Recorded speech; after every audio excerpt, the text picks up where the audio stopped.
last film today is going to be Caught Stealing, and this is a crime comedy film directed by Darren Aronofsky, which is interesting. And in this film, when his punk rock neighbor asks him to take care of his cat for a few days, New York City bartender Hank Thompson suddenly finds himself caught in the middle of a motley crew of threatening gangsters who all want a piece of him. And this film stars Austin Butler as Hank. We've also got Zoe Kravitz. We got Matt Smith, Bad Bunny, Nikita Kukushkin, Regina King, Liev Schreiber, Vincent D'Onofrio, Action Bronson. I think that's going to be, oh yeah, we got more people. We also got Griffin Dune. Let's see if anybody else stands out. This cast is not the biggest. Also Carol Kane. I forgot she's in this, man. But, what you think about this, man? I think this is a mixed bag for me, man. Oh boy. I pretty much just got out of theater from watching it. I loved the trailer when I was, going to, for the last couple of months seeing it in the theater. I expected that we were going to get something more on the line of Coen Brothers S-type film. Like I said, I love the Coen Brothers.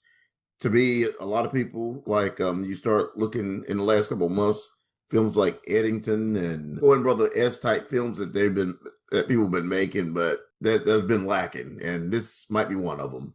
We've also got another one that looks like on the horizon, Leonardo DiCaprio's One Battle After Another One. That seems like it's going for similar vibes, as this and Coen Brothers or something like Lock, Stock, and Smoking That's Paul Barrel. Thomas Anderson, so I might give him a break, because he has made some real good films, but that does have a bit of a Coen Brother vibe to it also.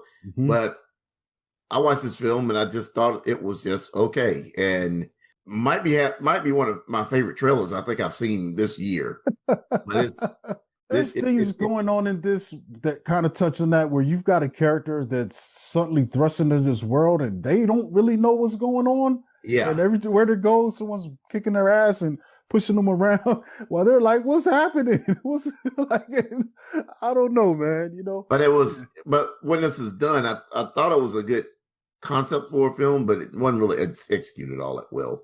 And that's the problem I had with it. And like I said, it might come out on video and I might watch it a couple more times and end up liking it, down the line. But as of like me going to the movies at noon and me having a podcast about this, talking about this film at 5:00 over the last 5 hours, I hadn't really endeared me to this at all. So yeah, that's how I felt kind of watching. Like in the moment, I was mostly entertained, but as it got toward the end, it feels like this film feels longer than it is, bro. It feels like it drags on. Dude, I thought it was a 2-hour film, man, and then I come back and find out the runtime is only hour 40. Yeah, I felt like I was in there for 2 hours. Yeah. So or longer, bro. But in the moment, there's some cool stuff happening. But like you said, man, I feel like a lot of these films lately haven't been giving me a full meal. It's like they get the concept and then give it a go, but maybe they got like 3 or 4 scenes that they know they want in a movie, and they think that's enough. Not remembering that they got to fill the whole movie up.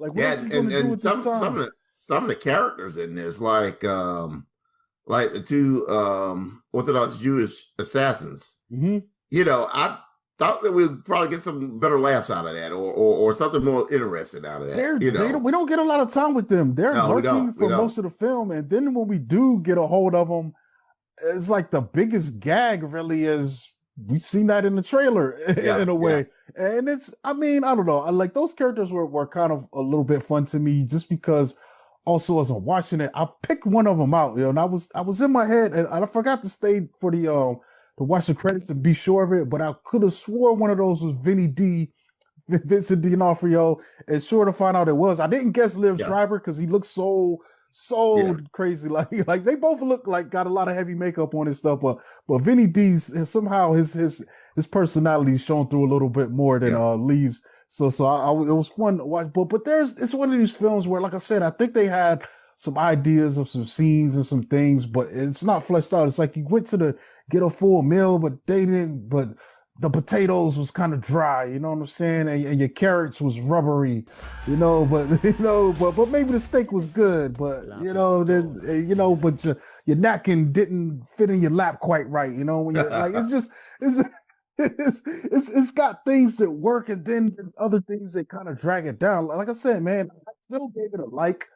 I think I gave it a 3 out of 5, with my Letterboxd rating, because I did have fun with it, man. But it is a film that I kind of expected more from. And when it ended, it's like, I don't really get a lot from that, and there's things that don't work. Like I love Regina King, but something about the way they wrote her dialogue and stuff, it just wasn't coming across right. She wasn't able to tap in and be her usual charismatic self. It just didn't, felt a little stilted when she was on the screen, even though I liked her being there. But I was like, this doesn't feel like prime Regina to me, Yeah. And then there was the Action Bronson. I think he was kind of bad in this, man. Like when his scenes was there, I was like, yo, what is happening? Everything felt forced. He was doing that thing where I think people that don't act a lot, they kind of just looking into the camera, or they don't know what to do when they're not talking. You know what I'm saying? Or when they're not delivering dialogue. So, and I'm just like, all right. And then there was another thing that kind of blew me, because at one point our character does get like a severe wound, man. Like this man had a major surgery, and he just, right after that, dude, there's like the next day or however many days he was in the hospital, he gets out and immediately breaks out into a full-on sprint trying to run away from. I'm like, yeah. Just got a kidney removed. Like I fell off my bike last week and I'm still jacked up. I can't run like that right now. You know what I'm saying? So like there's things that were like a little wild, man. But I will say, man, it's definitely a film that feels like it does try to tap into that 90s and early 2000s film vibe, where we would have, crime stuff going on with quirky characters and stuff, but it just didn't do enough to justify, it just didn't feel complete enough, and this is a weird film from Aronofsky. Like, I don't think I've ever seen him do anything like this at all. I'm used to him doing films with the more serious tones and not really having a lot of humor in them. There could be some in some of the films, but like The Whale, it's not really that funny, man. Like, like funny at all.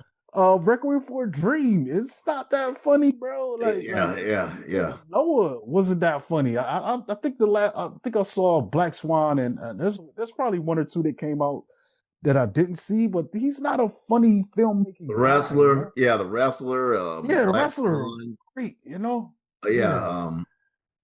but see, I think that comes to what you were mentioning earlier. Now everyone wants to have a Coen Brothers film under their belt. Yeah, and it's just it's been several of these this year, and they've just been that much lacking. And it's either I don't know. Tarantino to me is the closest you can get to a Coen Brothers film without being himself, but being himself, and he's good enough to write the dialogue. It's the dialogue, and just the overall flow of the film is just something that was just lacking in this, and then Honey Don't, the two of them just didn't flow well to me. Yeah, and there were some really questionable decisions, just usage of certain characters and things that were just, I was like, dang, that's what we're gonna do. Okay, I guess. Man, I don't know, man. I think and also, I'm not even gonna front, man, but also Butler, he's a great actor, but I don't even think his character was that interesting, bro. It's for me to give a damn about him getting killed. It's like if you're gonna do this, you gotta at least make that your main character a little bit more likable. You know what I'm saying? Like his backstory, I was like, yeah, that's cool, but I don't know if I'm feeling much sympathy for him. Even with the way you set him up, it does come around to the end, and even contributes to him finding the solution to the problem, but it just didn't bring it around good enough for me. I don't know. I think it was a flimsy premise. One of the last scenes of this movie kind of made me kind of roll my eyes, because I knew what was happening. You knew what was going to happen, didn't you? You knew what he was about to do. I kind of rolled my eyes, and it just because also for those guys to be so thorough through the whole fucking movie, and this is where they're gonna lack. But I still say see it, man. I still give it a like my review is positive, even though I'm picking it apart. I just feel like it definitely had potential to be more. And one of the things too is like parts of this film they let breathe that didn't need to breathe, and then parts of it that happened just quick. Yeah, it's just on.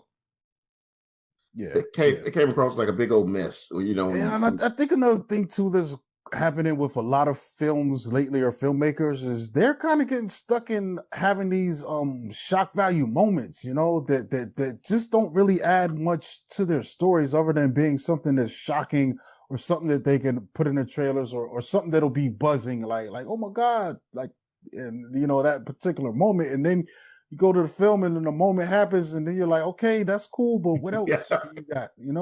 What else you got here? Like, I need something. Yeah, I don't know, man, but we'll see, bro. We'll see how people react to this, man. What's the consensus as it goes down the road. But like I said, man, this is something I enjoyed in the moment, but I don't think I'll watch it again.